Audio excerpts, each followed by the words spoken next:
Okay, good morning mga kajod. Nandito po tayo ngayon sa Davao del Sur. Ito yung mga dahilan bakit ako lagi dito sa Mindanao. Wala tayo ngayon sa Cebu.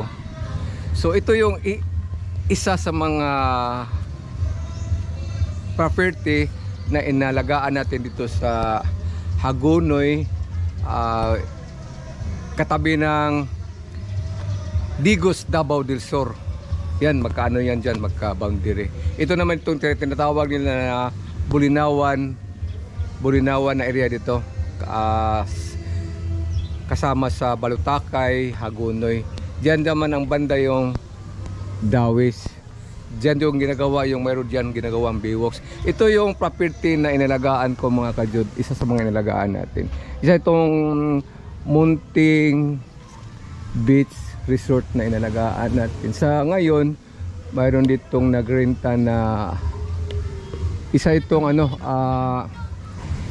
reunion sa mga Plania family. Habang di pa dumarating yung mga kamag-anak nila,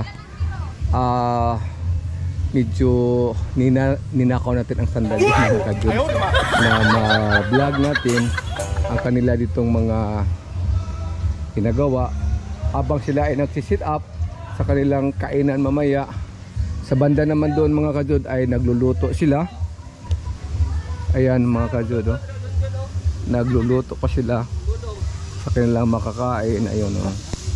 Malalaking mga kaldero. Ayan mga kusinera, hi naman dyan. Okay. Yun ang mga Plania family mga kajod. Ayan, nirintahan nila. Wala pang mga pods mga kajod, ah. Ayan, dito sila. Mayroon tayong isang aso. Itong Plania family. Ito yung yan, dyan ako natutulog mga kajod. Mayroon tayong puso lang tayo sa ngayon mga kajod. Wala tayong gripo. Ayun, oh. Mayroon tayong isang video key na pinaupahan din. Mamaya daw rentahan nila yan mamaya. So pag dating ng mga kasama nila, bubuhatin yan para mapunta doon. So ito yung dyan.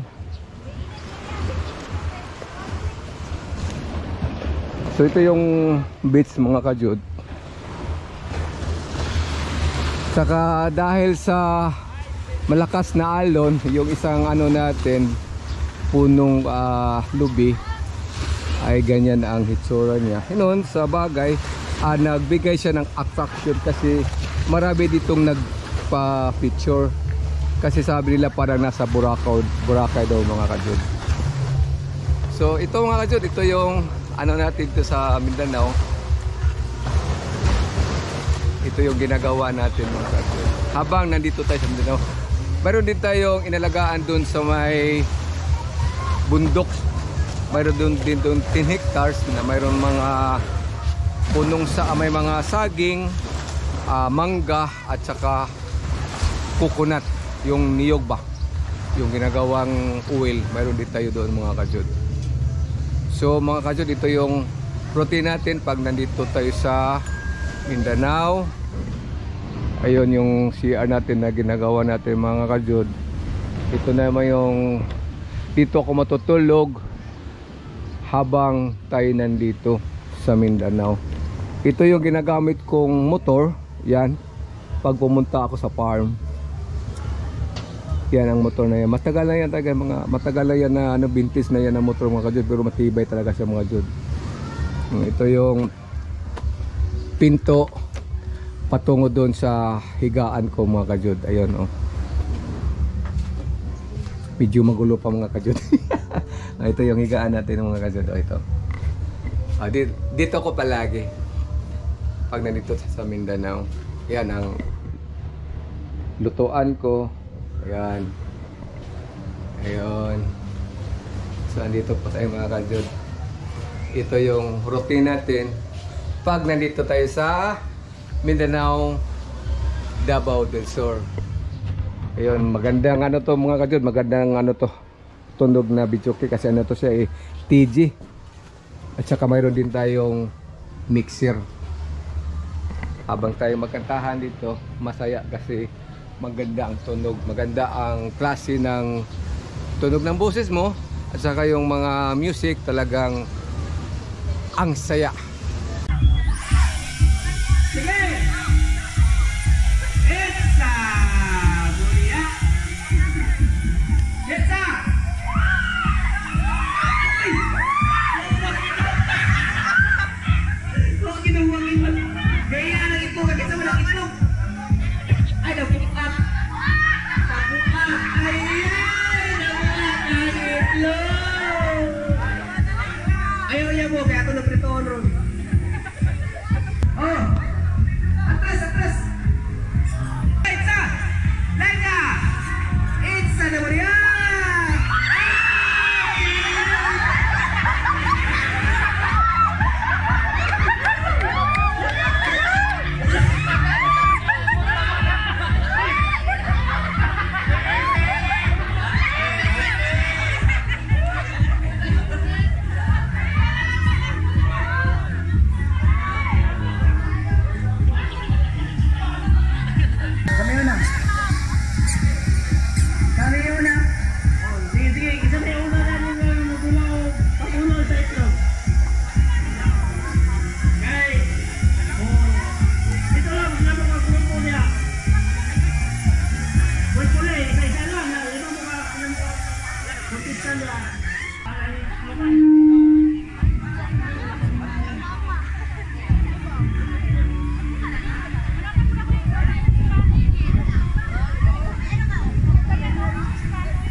So mga kajud, salamat hanggang sa muli nating pag-vlog. Sa ngayon minsan talaga lang tayo mag-vlog sa ganitong klase kasi itong channel natin ay random vlog. So mas marami akong na ipopost ng yung tungkol sa politika mga kajud. So sige, salamat mga kajud hanggang sa sunod natin mga vlog mga kajud. Salamat.